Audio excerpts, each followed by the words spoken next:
There's a lot of shady crap. What did they say like earlier in this video? They were saying that in this video they were like dentists don't like that they're talking. No, I like it. Me too. I love it. Yeah, it's it great. raises awareness. People need to know.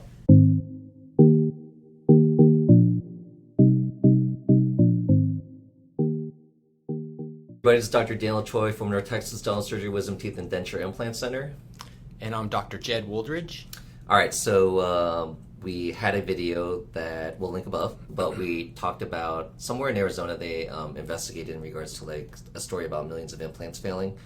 And now they have a story talking about investigation reveals dentists convincing patients to pull healthy teeth. All right. So I haven't seen this. You haven't seen it. Let's watch it together and kind of give you our thoughts on it, right? Sounds good. All right, here we go.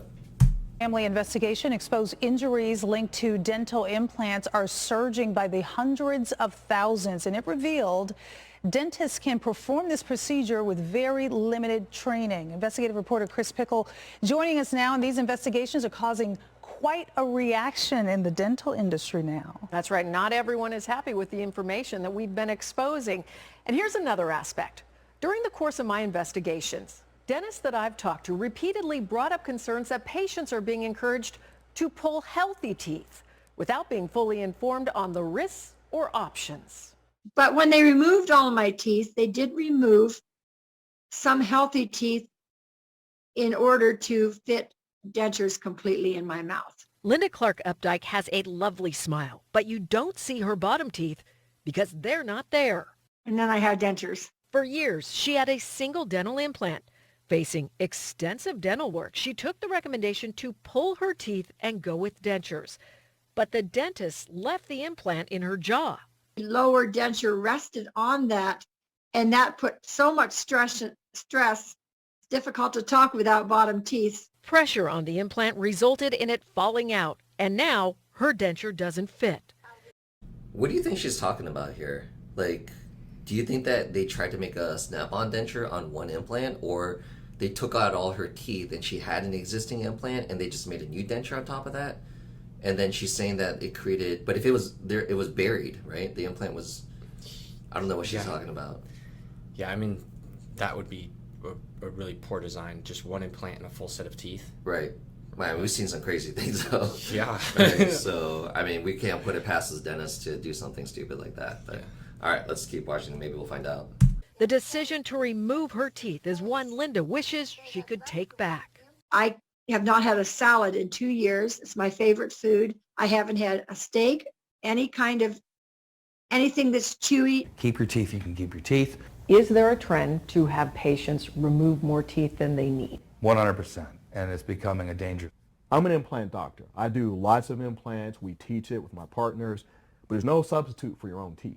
Doctors James Chaffin and Calvin Brown teach dentists the intricacies of placing implants. They say in doing consults, they're now seeing more patients being encouraged by other doctors to remove their teeth and go with implants. How do you make a really complicated case easy? Pull them. Their concern? Dentists may be pulling healthy teeth to do a procedure designed for patients who suffer from missing or failing teeth. One manufacturer's video shows how implants can be used to anchor full sets of teeth. There's something going on at the roots. But cases like this one raise concerns dentists are pushing the procedure not because it's best for the patient, but because it's profitable and less complicated. This tooth right here, the nerve's infected, okay? So 2 options, a root canal and a crown, or take the tooth out. Well, what this place basically did was they recommended that all of this comes out, teeth and the bone. That's just way beyond, that's not reasonable at all. That patient ended up getting one tooth replaced with one implant. The cost quoted by the original company, more than $33,000. Okay, so quick thought based off of what you saw right there on the x-rays. Obviously, we're not looking at the full set, but from what we saw in that video real quick, we just saw one bombed out tooth. Right. Right. The neighboring teeth were healthy teeth. Right. Very healthy. So then I quickly saw on the PA on the other with PA's periapicals, the other x-rays close up, the other ones look pretty good. Right. Right. Now, again, we love to give people a benefit of the doubt too, though, so we're not sitting there with the x-rays in front of us to basically give our full examination. Right. So $33,000 is a hell of a lot of money for upper zirconia, but yeah, that's my take, but. I see these marketing companies that you can see online on Facebook really promoting these one-stop shop, let's whack all your teeth out and throw some implants in there. While manufacturers show the steps in instructional videos, there's concern dentists may not be fully informing patients how much bone may need to be removed to make space for the denture. The procedure is too graphic to show, but we found videos where at least an inch of bone was taken out. A doctor should not have to remove. An inch, that's very extreme. That's very extreme. Yeah, an that's inch is very like rare. that Yeah. much. Yeah. Right? Who's taking you would have no bone left to place implants on Right. 99.9% of people. Right. There are some very rare cases Right. where a patient does need to have more bone removal because they're very gummy. Right. Right. So in order to get rid of that for aesthetic purposes, then you would have to remove more bone. Yeah. But yeah, just because you're doing something like a full arch solution, like a snap-on denture or an all-on 4, doesn't mean that like we're going in there trying to remove all this healthy bone. If prosthetically, right? So use a prosthodontist. So if you need for us to get rid of a certain amount of bone, then we get rid of it. Now, here's my thing. I'm a periodontist. I'm always trying to preserve as much bone and gum as possible. Mm-hmm. So we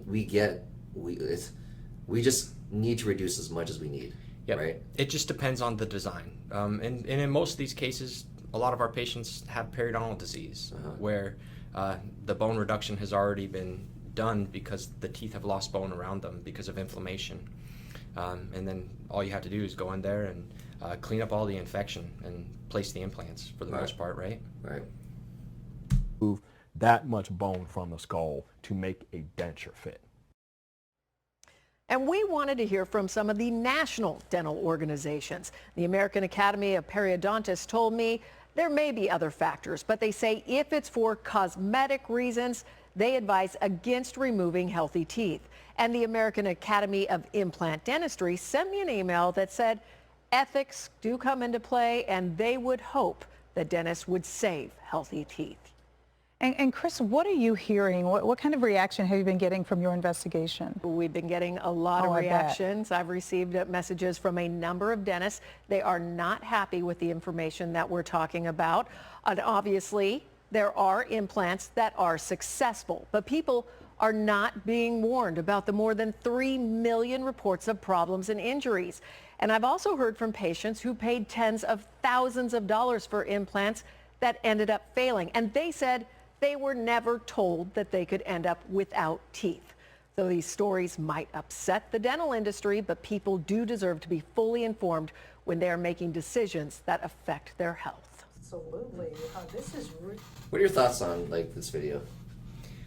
I think it raises awareness on the importance of preserving good, strong, healthy teeth, and I think that's important. So here's my thing. So we have 16 teeth in arch, right? Right. In an arch, like so upper 16, lower 16. That includes your wisdom teeth, right? Yeah. Most people get their wisdom teeth out. They got 14 teeth remaining. Okay, so that example that they gave us is an extreme example, right? Yeah. One tooth, you don't take out the whole damn arch. No way. Right. Now, if they're talking about, like, do you see cases where they may have literally 3 good teeth and they got a lot of cavities, a lot of pre-existing root canals gone bad, crowns that are about to go bad? Like, that's a totally different example. But even that would be rare to have like 3 pristine teeth That's and true. a mouth surrounded by True. Teeth that are decayed out. Now maybe those 3 teeth might have some life left in them, and you could discuss that with the patient and talk about potentially creating a design where you build around those 3 teeth, but there's a high probability that more than likely those 3 teeth will eventually develop issues and need to come out in the future. Now let me look again. I'm always playing devil's advocate too, and I like to give people the benefit of doubt. Right. But now, let's say a patient has a high smile line. Yes. Right? And if one of those 3 teeth are in the anterior, Yeah. that could really affect our ability to give them a very good aesthetic harmonious solution. Correct. Right? Correct. So whenever we're evaluating cases like this, there's different factors that come into play. Yeah. So don't get me, like, yeah, like, it's there's multiple reasons that come into play as to why you should consider like a snap-on denture versus an all-on-4. Right. But if it is just driven from a standpoint that like, hey, yeah, you're gonna need dentures like one day or whatever, and even patients, and we're not even talking about implants, right?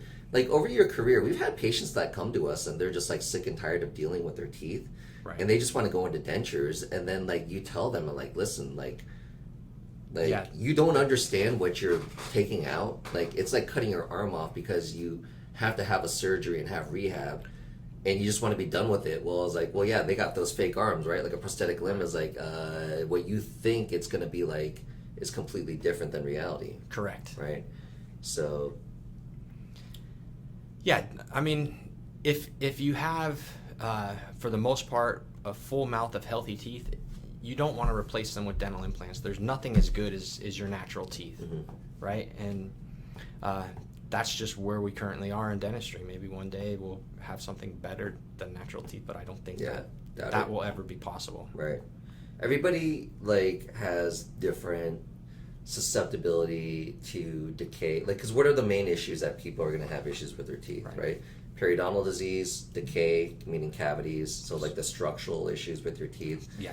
Periodontal disease, gum disease is like the foundational issues with your teeth, and then obviously comes like cosmetics come into play. Yeah. And I think that basically, if I was to guide a patient to a snap-on denture versus an all-on-4, whatever, any of these, or a complete denture, any of these solutions, then it's kind of like what you are, the implant supported solutions, it's like you want to take an all-encompassing view, and the way is like, what are your goals, right? And like we see patients that are frustrated. It's like, listen, I come to you like every 6 months, and it's like I need another root canal, or I need another crown, or this tooth breaks, right? Yeah. And then also like aesthetically too, like they're aesthetically driven also. Yeah. Then a overdenture, snap-on denture, or an all-on-4 might be a great solution for them. Yeah. Right. Yeah. And that's also where I could see like if there's a tooth or two or three or whatever that like still may be in their mouth that seems like a normal fine tooth, just has a small filling in it, but there seems to be disasters with all the other teeth. Right. And I actually need to make a video about my dad, because my dad, it's kind of interesting. My dad's case, he had all his dentistry done up in Northeast Ohio over 50 years. He's a physician, he's still practicing, he's 75 years old, he's a workaholic, but he had all his dentistry done up there for 50 years. And in 2016, he's like, hey, my dentist is telling me that my upper left bridge is failing and I need another extraction on the upper right. So he's like, can you do implants? Cool, come down. He's always coming down anyways, right? Yeah. So we do that, like, 3 implants. Implant bridge on the upper left and do an implant here. Now, he needed a sinus lift too, right? And then another year later, he loses another tooth. He needs a sinus lift there. So he's had a sinus lift on both sides, extraction, socket preservation, sinus lifts. Long story short, over 6 years, he needed 6 implants. Right. So now you're in that process of chasing teeth as they fail. So like what people don't like, and I actually was like now I didn't charge my dad for anything. So, but I didn't like, so one day I asked my treatment coordinator to like tally up all the expenses. And I'm going to make a video about this. I've been like literally wanting to share this video with people. And so like I spent like basically $35,000 to date on 6 implants, bone grafting, abutments, and crowns. Right. Like that's a street value, right? So that's a lot of money. And how many teeth is that? It was 6 teeth. No, 6 implants. Oh, like but bridges. I don't know. I'd have to look. Okay. Some of them are cantilevered and bridges. Okay. So let's call it like 8 teeth, 9 teeth. But there's still 8 teeth, maybe. But there's still like remaining work that The in the near future is probably going to require more implants. Well, yeah. Well, the problem is he has 4 teeth remaining, and now they're loose. Okay. Front teeth. Yeah. Right. So now I'm going to do like an implant bridge on him. Yeah. Right. So now it's 8 implants. So I'm going to be pushing low 40s. Right. Right. Mid 40s maybe. I have no idea. Like I don't know the numbers, but like. So the funny thing is like now I'm sitting here like it'll have been 8 years, and I'm like, when I probably do this like when he visits next time, I don't know what it's going to be, but it's like. For my dad's a physician, like it's and then he didn't pay anything either. So the reason I say he's a physician is like he knows about medical procedures, he knows about expectations, surgical procedures, all that stuff. But when I was talking to him about this a year ago, he was like just I think he was like mentally fatigued, having all these procedures done over a lot of years, right? And had he paid for it, he would have been like, "What the hell am I doing?" Like, let's just do a damn all-on-4. Right. Now, the reason I'm bringing up this example, back in 2016, right? He got a lot of crowns and bridges in his mouth. Yeah. And we can't see underneath those crowns, Right. right? Or the bridges, because it's radio opaque. It shows up all white on your x-rays. Yeah. We can't see the cavities underneath there, right? So sometimes, a lot of these times, you don't know anything's wrong. Like just like this is like a public service announcement for you, like you guys, like when you come see a dentist, and like, I don't know, like the guys, like the dentist, my dentist must be an idiot because my crown just broke off, and like, how did he not see that coming? Well, a lot of times because of that decay, like, you know, radiography, it shows up as a darkness. But when you have a crown over there that's all white on the x-ray, we can't see the cavity, right? Unless it's at the margins, then we could tell people about that, right? But it's very difficult to see the amount of decay that's going on underneath the crown. So anyways, long story short, it could just break off, Right. right? And so like, I try to give people the benefit of doubt. So it's like, I know like in a news story like this, it can be very, oh my God, and don't get me wrong, there's a lot of shysters out there, right? Definitely. Yeah.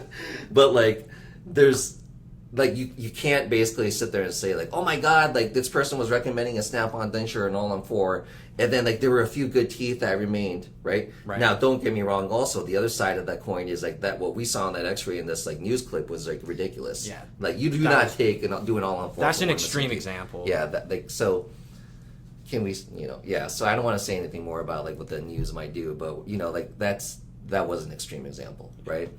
But dentistry can be very subjective, and you know, Yeah. it's Medicine also. everything, It is. right? It's a- You can go to see an orthopedic surgeon in regards to, do you need knee surgery or no, not? Right. Do you need the back surgery? You can see a neurosurgeon, you can see a orthopedic surgeon, where their opinions, maybe you need rehab, right? Yeah. So like, you know, some chiro and rehab or whatever it is, right? So my point is that like, it's very difficult, you know, to basically try to demonize somebody and sit there and saying they're like being overly aggressive, because when I look back at my dad's case, and then I sit there and say, I spent way, like, I mean, if you count the hours of surgeries, you know, like follow-ups, the abutments and crowns, impressions, Healing, yeah. over all these years. Hey, did you know also, here's a killer.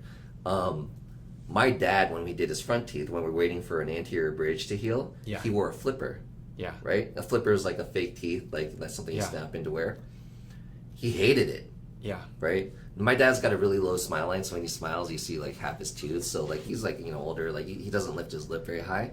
He's still practicing. He hated wearing it, so like he stopped wearing it. Okay. So he saw me in December 2019. He was Yeah. supposed to be back in March or April to get his implant bridge, right?